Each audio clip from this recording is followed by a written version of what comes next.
Whatever you decide to do, make sure it makes you happy. Those are Paulo Coelho's words. However, you would agree with me that those who are happy in their profession are those who got it right, and those who are unhappy in their profession are those who got it wrong. In order to ensure that today's teenagers and young adults do not fall into the category of unhappy professionals, this program has been put together. Catch Them Young is a platform where teenagers and young adults are exposed to practicing professionals who will guide them in the choice of a career. My name is Shogbade, and I am delighted to be your host. You are watching Divine TV, where we enrich souls through the gospel of Christ.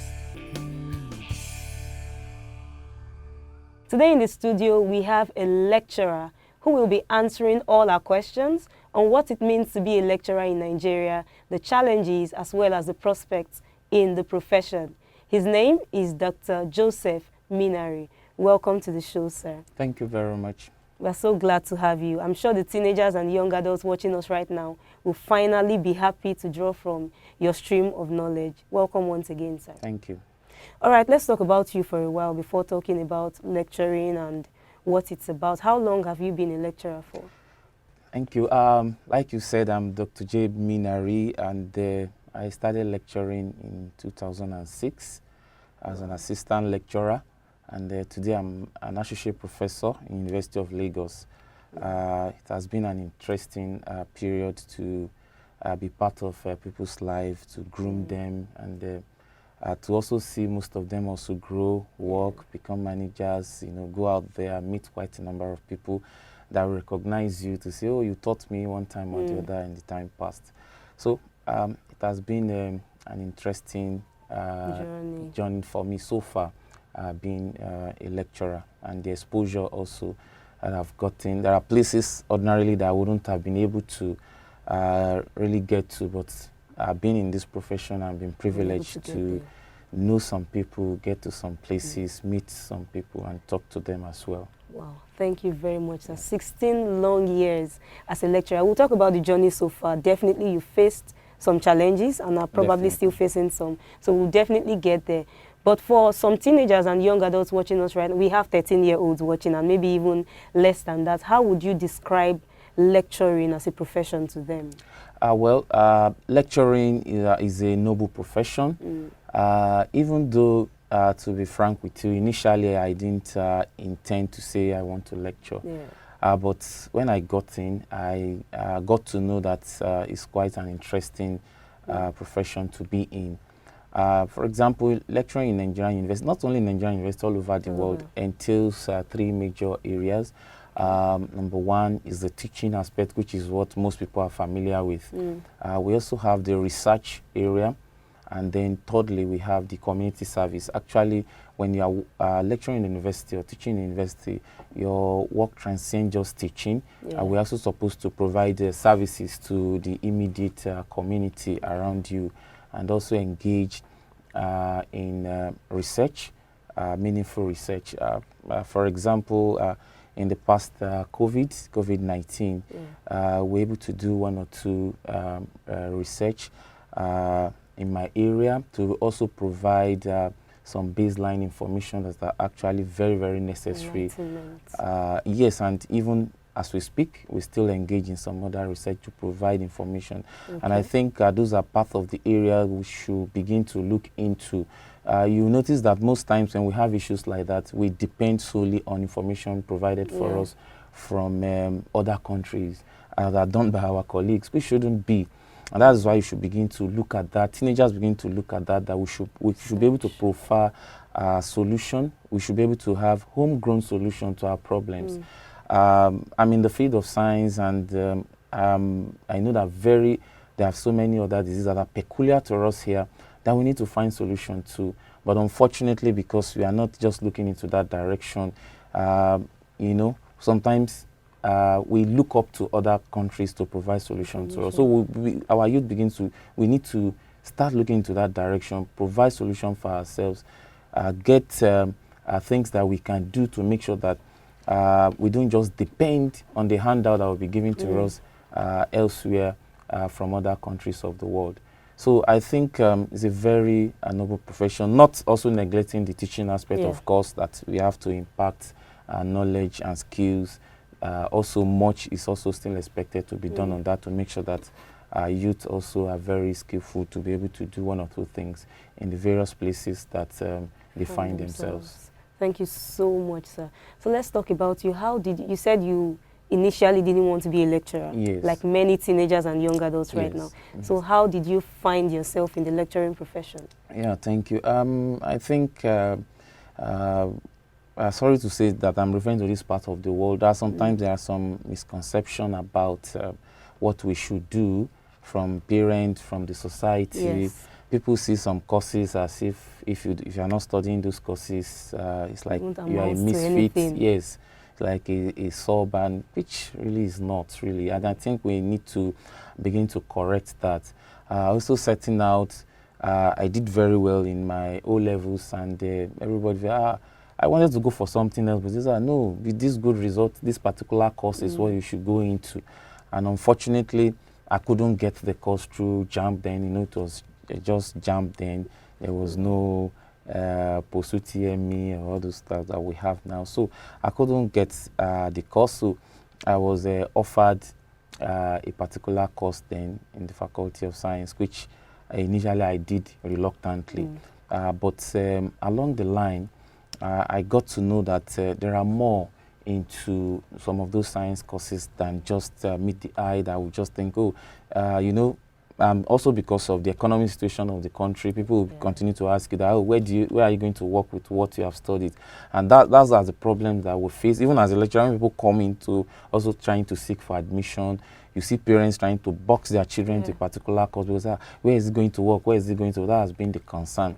And because of that, also, it has also affected in being able to harness people's talent, even in their area of strength. So, by providence, God just led me through, and then I was able to find myself in lecturing. One of our senior professor is late now, just invited me and said, probably that was when I finished my second degree, that I should come over, that I've been working earlier before the second degree somewhere else. So, you know, I said, okay, don't you mind lecturing? I said, okay, let me give it a try. But when I got in, they introduced me to quite a number of things, and I just discovered that, oh, it's a lovely place to be, and it's very, very interesting. Even somebody like me, I don't think I would like to work in a routine place that I'll be doing something every day, same thing over and over. I will get bored. So I love things that I can upgrade, I can change, I can update, you know, and that is one major thing I enjoy. I ensure that my students, if my current student gets to go and get the note from the previous student, you know, student will do that, just go and copy note. Most likely you will not meet the same thing because I will have upgraded, I will have changed, I will have, you know, try to get the latest information, scientific discovery on that particular area. So those are some of those things I also find very, very interesting. So that was how I got into lecturing. So you're saying lecturing is a flexible profession? Yes. So you can be a lecturer, you can have lecturing as a profession and still practice something else. Is that what you're saying? Well, yes. No, depending on your field. For example, if those in the medical field, for example, some of them practice at the same time they lecture. But for us, we lecture, we do research and community service. It's part of our main mandate, you know. Currently, I think I have about 3 grants that I'm working with on different research from both within and outside the country. So some of those things also help to spice up your work, spice up your teaching.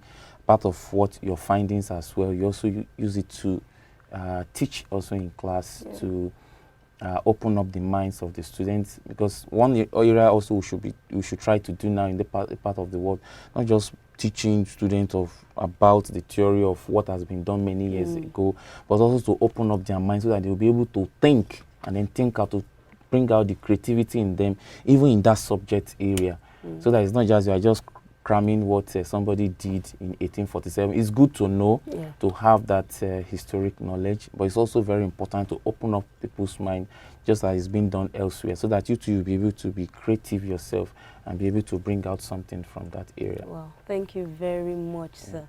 lecturing sounds like such a very interesting profession compared to really what we used to know yes. before now.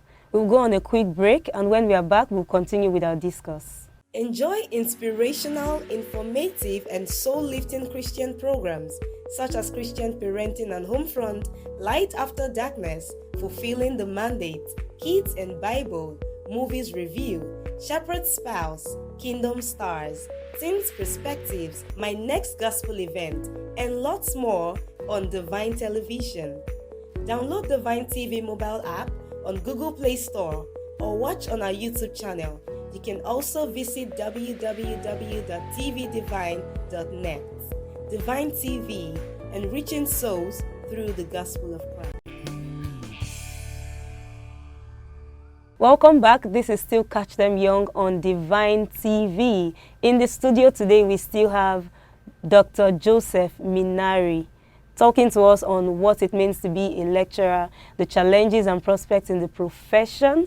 So, sir, before we went on a break, you were talking about the fact that lecturing is a flexible profession, and lecturing is not just about teaching. Yes. You talked about the research aspect. Yes. So for teenagers and young adults watching us right now who have found what you've been saying so far very interesting, and they see it as, okay, I want to be a lecturer. You know, people say that, I've heard people say that all you need to be a lecturer is adequate knowledge on a subject and good teaching skill. How well do you agree with that? Yes, but you also need some level of certification. You need to get to, actually, we have different level of entry. Sometimes you can come in as a graduate assistant. For example, if you had the first class, and then the school decides to absorb those people to retain you, so you can come in as a graduate assistant. Another way you can come in is after your second degree. Some schools can employ you as an assistant lecturer. While in some other cases, you must have gotten your PhD, where you come in as a lecturer too in Nigeria. Actually, why sometimes emphasis is laid more a little bit on the PhDs is also because of the research aspect. To make sure that you're already a little bit grounded in terms of research, because you are going to be supervising students also in their project work, which has to also do with research. So it's not just the teaching. So those are some of the areas. So most times it's always easier when you have your PhD, so that you already narrow down to a particular field, because that's going to help you when it comes to higher learning. At lower level, you can, maybe same person can teach English, mathematics, social studies, but the higher you go, the more you should know about little. And then you can profess on that list, that little, so you'll be able to teach it to the core, and that's going to help you in your research field. So those are some of the areas that you can come in. So you need the backup, because in the regulation as well, during accreditation, they're also going to look at those certificate and documentation to see how qualified the person is, not just in teaching, in research, and possibly community service. Wow, thank you very much, sir. This sounds really big, because for some students, immediately they graduate from the higher institution, they can just get to work.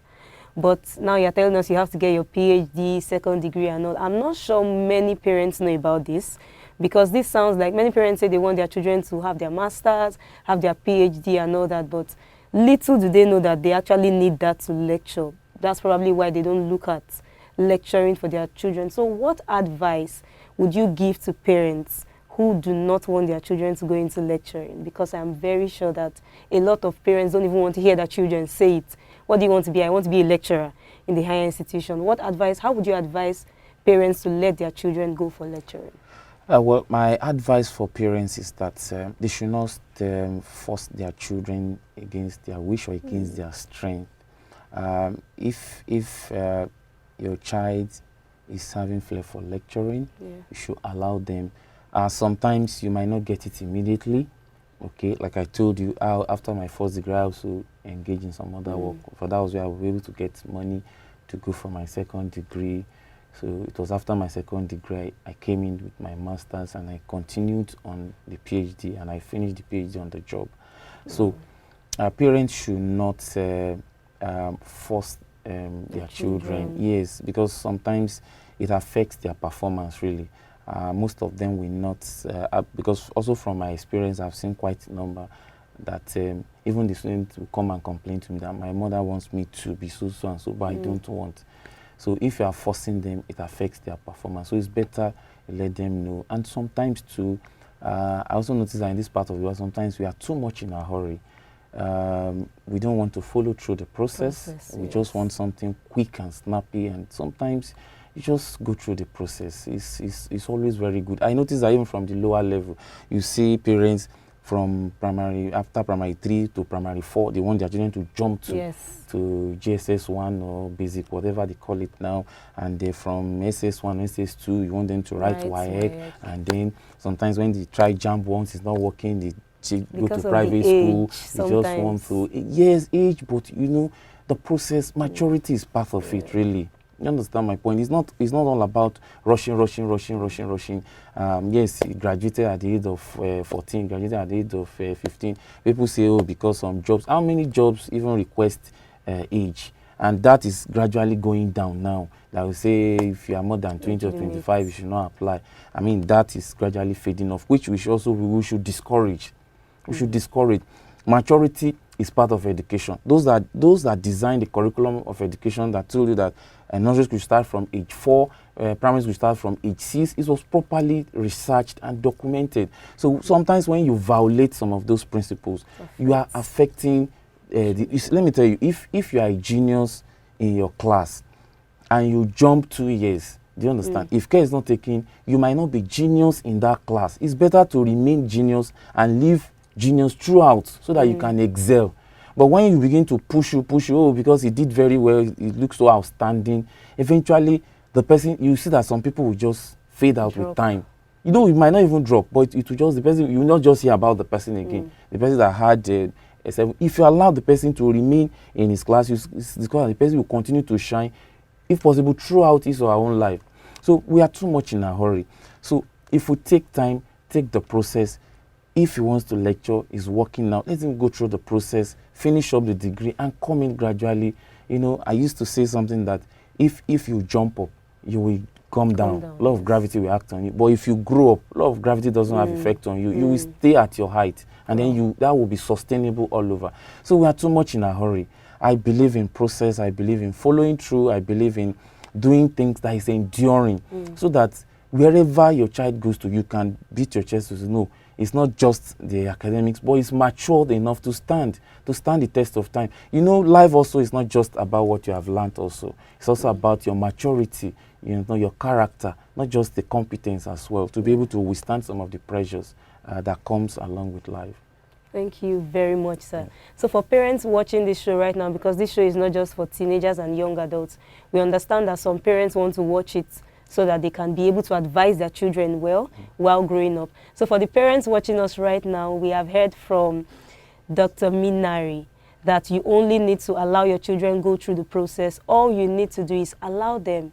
Although sometimes I think that some children actually get it wrong, because some children say, I want to be this, my parents won't let me be this, but sometimes the parents can be right, because your parents watched you growing up. I think that in this part of the world, and even in the age we are in, we just focus much on the parents and say they won't let their children be this. But we forget that they watch their children growing up. Some parents don't do it selfishly. They don't do it because I want you to earn.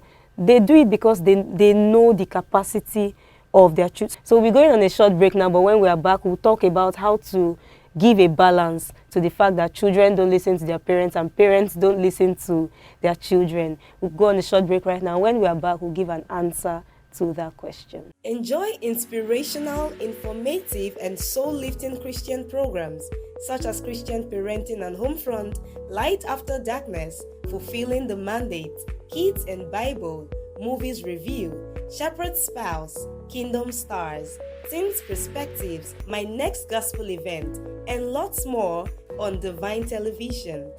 Download Divine TV mobile app on Google Play Store or watch on our YouTube channel. You can also visit www.tvdivine.net. Divine TV, enriching souls through the gospel of Christ. Welcome back. This is still Catch Them Young on Divine TV. Still in the studio, we have Dr. Joseph Minari talking to us on what it means to be a lecturer. We are having such an interesting discussion on the lecturing profession. Welcome back. Thank you. Before we went on a break, we were talking about the fact that we have to put a balance to the fact that parents don't listen to their children, children don't listen to their parents also, and not every parent is being selfish about the choice of profession for their children. So how would you advise teenagers and young adults to speak to their parents about choosing a profession for them? Okay, thank you.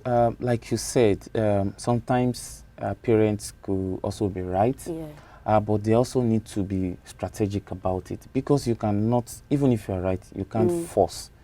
It's going to affect. You must look for a way to convince. Sometimes you might need to see a counselor. Sometimes you might need to speak to your child over and over, try to convince and let him see the reason why.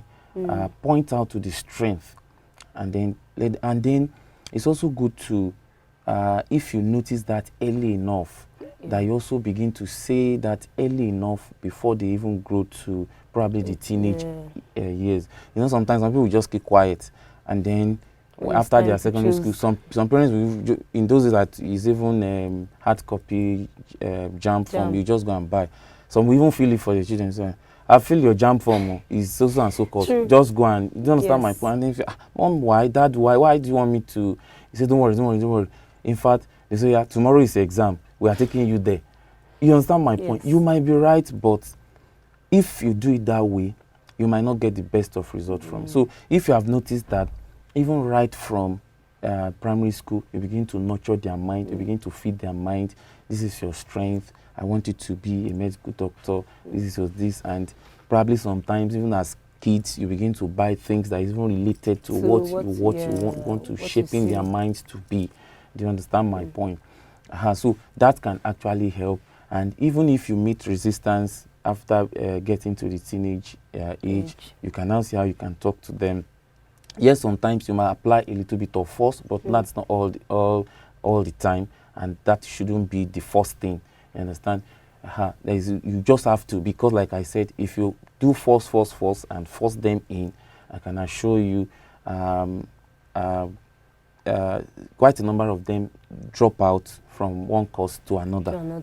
Yes, and mostly because they were forced to be there. Sometimes it's not even that they don't have the capacity. There was one time I was a sub then in the faculty, and I was in charge of moving students from science to the pre-medicals. A particular lady did well, crossed, and came back and said she's not doing that. She's not going for that course, and told the mother that I want to change to another course, and she did well. So what do? Will you flog her to say, oh, yeah, you have to go and sit down in the class? That's what I'm saying. So you just have to see the way you can speak to them, convince them, take them to counselors over and over, the people they respect, the people they look up to, and then the issue of mentoring as well, challenge them towards mentoring that can actually help them to ensure that they get the best out of them. So how would you actually address the issue of peer pressure? Because one reason why some teenagers and young adults choose a particular profession is because their friends are choosing it. So I grew up with my friend wants to be a doctor, I also want to be a doctor. How would you address that to teenagers? Yes, I think that's still a line majorly with the parents. You're supposed to have done your due diligence on your child, so that even when you will even be the one influencing them rather than them influencing, is when they, you know, that at that age their mind is still open, they are open to discussion. But you see that one or two of them that have been over the years been nurtured, be trained to a particular, no matter what the friends is, they will just tell you, all of you, I'm going to be a singer. They will just tell you, oh, all of you, I'm going to be a singer, and you end up being a singer because over the years they've been nurturing him or her, they've been telling her what she needs to be, they've taking her or him throughout a particular process that have imprinted that idea on his or her mind. So it lies majorly on the parents. So the parents has a lot to do here. I know it's not an easy task for parents, but then they still have to do it that way. That's the only way that can actually help them. Thank you very much, sir. So we've seen that the parents have a lot of work to do. I think most of the things we've talked about today feels like parents have more of the work to do in order to help the children choose a better career path. We can only hope that a lot of parents get to watch this show. All right, finally, what are the challenges you faced so far in this profession? I don't think there's a profession without challenges. Of course, there is none. So. Well, in this part of the world, as you are aware, issues of going on strike sometimes also affects us. We don't really like it. We don't enjoy it. You know, what you do every day, and sometimes you are just off the work. Then secondly, funding for our research is very poor. Sometimes when we travel out of the country to present our research work, when we meet our colleagues, you know, on a particular job, you will see them having 5, 6, 7 funding. But unfortunately, in this part of the world, we don't fund research, and that's why we are not getting much out of the place. We are not getting it. Private sector, yes, entertainment is good, but they just focus on entertainment. You hardly see people floating research, cancer research, infectious disease research, non-communicable disease research. You hardly hear of that, and that's what is done elsewhere in the world. You fund it over 5 years, over 6 years, so that we'll be able to get out results. And that is what that can actually help our economy, because like I was saying, that if you get a new thing out of it now, definitely you want to take those things out of the country. And that's why I said we've just focused so much on the skill acquisition. So we need a lot of funding in the area of research, equipping our labs for us. You know, you call for it. You know, because people say, maybe somebody will take your money. No, there are procedures that is done anywhere in the world. Yes, we have people that could be fraudulent. There are ways to catch up with people everywhere in the world. There are procedures, yes, that they do. As we speak now, I don't think we have outside government that is funding. They just have one agency that funds. There is no much about funding, and it's a major setback for us. Sometimes it doesn't make us really enjoy our work the way it should be. So I look forward to having a better funding, because that research aspect really makes lecturing very, very interesting, and noble profession to back up your skill acquisition and our community service. Thank you very, very much, sir. So are you open to mentoring the next generation of lecturers? Definitely. I have quite a number. You know, being a lecturer, in fact, we're also in local parentis to most of our students. So we mentor quite a number. As we speak, I have quite a number of my students, because sometimes after teaching also, I also do some talking to them also to make sure that they're able to get focused. I have quite a number I'm mentoring as we speak, and I'm still open to as many as want to come. So for teenagers and young adults watching right now who want to connect with you, how do they connect with you on social media, for example? Your handles? Okay, my Twitter is at Dr Minari. Yes, I think they can reach me. Just Twitter. Yes, okay, yes, thank you very much, sir. It's been an enlightening time with you. We've learned what it takes to be a lecturer in Nigeria. If you want to venture into this profession, I'm sure you have been enlightened by Dr. Minari. Thank you so much for staying with us on Catch Them Young today. I'm sure that you have been enlightened by today's episode. You can follow us on all our social media platforms at Divine TV. You can also download our mobile app on Google Play Store at Divine TV. Subscribe to our YouTube channel for more episodes of Catch Them Young. Don't forget, this is Catch Them Young, where teenagers and young adults are exposed to professionals who will guide them in their choice of a career. My name is Shogbade, and I'm glad to have you. See you next time.